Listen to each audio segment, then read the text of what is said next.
হরে কৃষ্ণ। আজ 6 মাঘ 21 জানুয়ারি রবিবার 1430 ও ইংরেজি 2024 পুত্রদা একাদশী।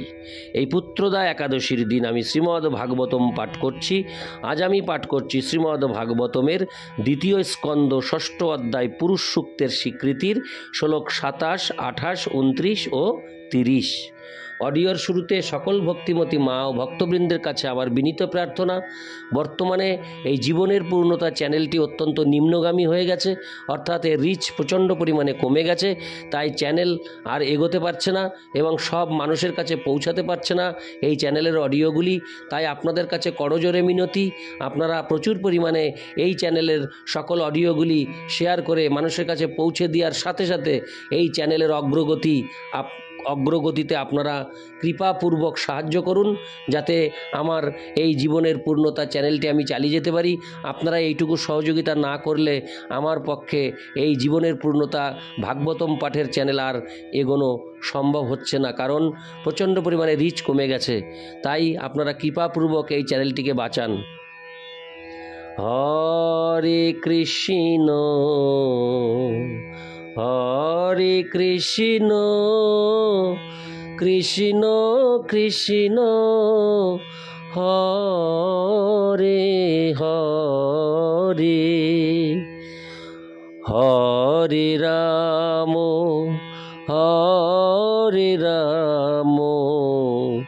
রাম রাম হরে হরে।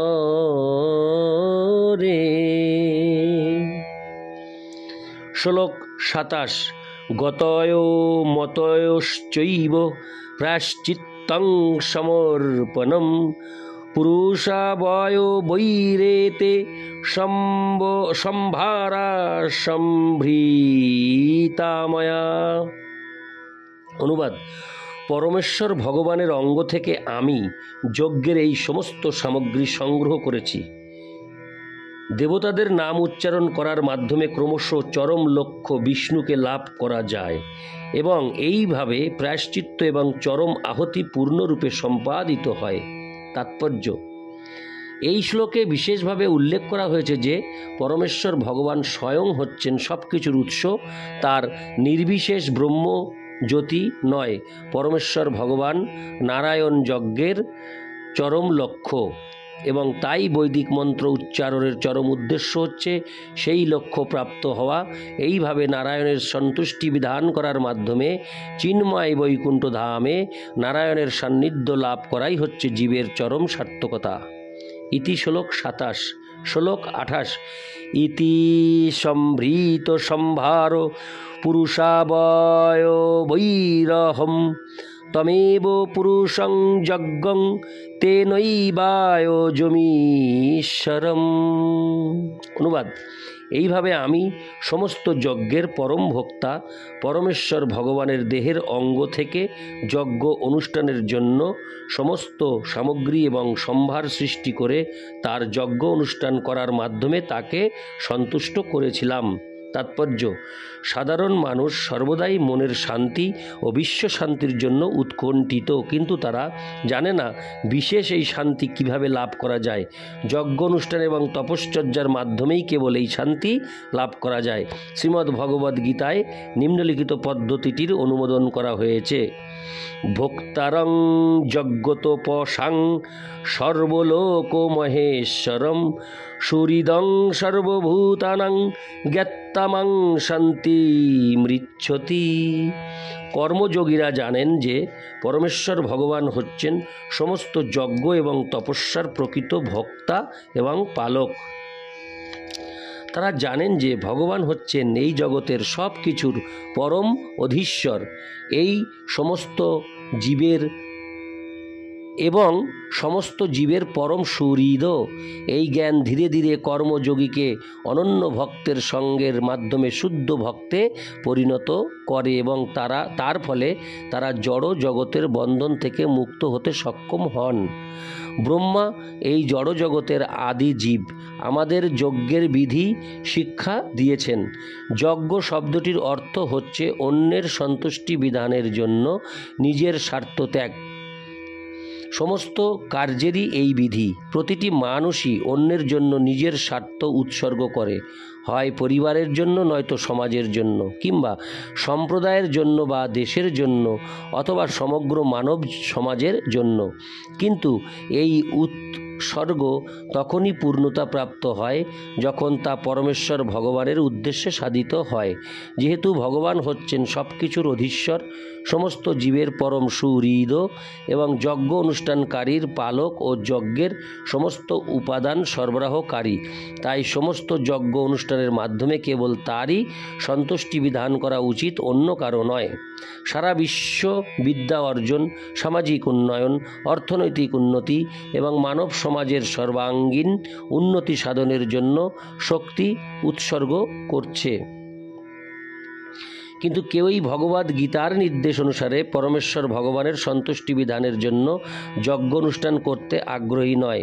মানুষ যদি প্রকৃত বিশ্বের শান্তি চায়, তাহলে তাদের অবশ্যই পরম ঈশ্বর এবং সকলের পরম বন্ধু পরমেশ্বর ভগবানের উদ্দেশ্যে যজ্ঞ অনুষ্ঠান করতে হবে। ইতি শ্লোক 28। শ্লোক 29। ততস্তে ভ্রাতর ইমে প্রজানাং পতয় নব অয়োজন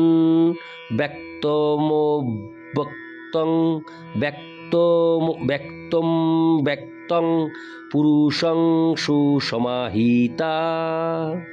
অনুবাদ: হে পুত্র, তারপর তোমার 9 জন ভ্রাতা, যারা হচ্ছে প্রজাপতি, ব্যক্ত এবং অব্যক্ত, 2 প্রকারের পুরুষদের প্রসন্ন করার জন্য যথাযথ অনুষ্ঠানের মাধ্যমে যজ্ঞ সম্পন্ন করেছিল। তাৎপর্য: ব্যক্ত পুরুষেরা হচ্ছে দেবরাজ ইন্দ্র এবং তার পার্শ্বদ দেবতাগণ, আর অব্যক্ত পুরুষ হচ্ছেন পরমেশ্বর ভগবান স্বয়ং। ব্যক্ত পুরুষেরা জড়জাগতিক কাজকর্মের নিয়ন্ত্রক, কিন্তু অব্যক্ত ভগবান জড়া প্রকৃতির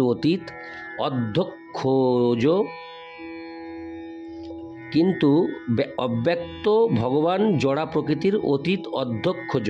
কলিযুগে ব্যক্ত দেবতাদেরও দেখা যায় না, কেননা অন্তরিক্ষ ভ্রমণ সম্পূর্ণরূপে বন্ধ হয়ে গেছে। তাই শক্তিশালী দেবতা ও পরমেশ্বর ভগবান উভয়ই আধুনিক যুগের মানুষের দৃষ্টির অগোচর হয়ে গেছেন। হরে কৃষ্ণ। আধুনিক যুগের মানুষেরা সব কিছুই তাদের চোখের দ্বারা দর্শন করতে চায়, যদিও তাদের যথেষ্ট যোগ্যতা নেই। তার ফলে তারা দেবতা বা পরমেশ্বর ভগবানের অস্তিত্বে বিশ্বাস করে না। তাদের কর্তব্য হচ্ছে কেবল তাদের অযোগ্য দৃষ্টিশক্তির উপর বিশ্বাস না করে প্রামাণিক শাস্ত্রের মাধ্যমে দর্শন করা। ভগবানকে আজও প্রেম রূপ অঞ্জনের দ্বারা রঞ্জিত দৃষ্টির মাধ্যমে দর্শন করা যায়। ইতি শ্লোক 29। শ্লোক 30। ততশ্চ মনব কালে ইজিরে ঋষয়োঃ পরে পিতর বিবুধা দৈত্যা মনুষ্যা ক্রতুভির্বিভূম। অনুবাদ: তারপর মনুষ্য জাতির পিতা মনুগণ, মহান ঋষিগণ, পিতৃগণ, দেবতাগণ, বিদ্বান পণ্ডিতগণ, দেবতাগণ, দৈত্যগণ এবং মানবগণ যজ্ঞের দ্বারা সেই পরমেশ্বর ভগবানকে আরাধনা করেছিলেন। তাৎপর্য: দৈত্যরা দেবতাদের ভক্ত, কেননা তারা তাদের কাছ থেকে যথাসাধ্য জড়জাগতিক সুযোগ সুবিধা লাভ করতে চায়। ভগবানের ভক্তেরা হচ্ছেন একনিষ্ঠ, অর্থাৎ তারা ভগবানের সেবাতেই সর্বতোভাবে আসক্ত। তাই তাদের জাগতিক সুযোগ সুবিধা চাওয়ার কোনো সময় নেই। তারা তাদের স্বরূপ সম্বন্ধে যথাযথভাবে অবগত বলে জাগতিক সুযোগ সুবিধা থেকে পারমার্থিক উন্নতির ব্যাপারে অধিক আগ্রহী। ইতি শ্লোক 30। সকল ভক্তবৃন্দের কাছে আমার বিনীত প্রার্থনা, আমার এই জীবনের পূর্ণতা ইউটিউব চ্যানেলটিকে আপনারা অধিক পরিমাণে শেয়ার করে সকলের মধ্যে পৌঁছে দিয়ে এই বর্তমান এই জীবনের পূর্ণতা চ্যানেলের যে নিম্ন গতি, সেই নিম্ন গতি রোধ করে আপনারা ঊর্ধ্ব গতিতে পৌঁছে দিন। আপনারা যদি এই সাহায্য আমাকে না করেন তাহলে এই চ্যানেলে আর অডিও পোস্ট করা আমার পক্ষে সম্ভব হবে না, কারণ এই চ্যানেলের রিচ প্রচণ্ড কমে গেছে। তাই আপনাদের কাছে কৃপাপূর্বক আমি এইটুকুই বলতে চাই যে আপনারা জীবনের পূর্ণতা চ্যানেলের সকল অডিওগুলি প্রচুর পরিমাণে শেয়ার করে চ্যানেলটিকে ঊর্ধ্ব গতিতে ফিরিয়ে আনুন। হরে কৃষ্ণ।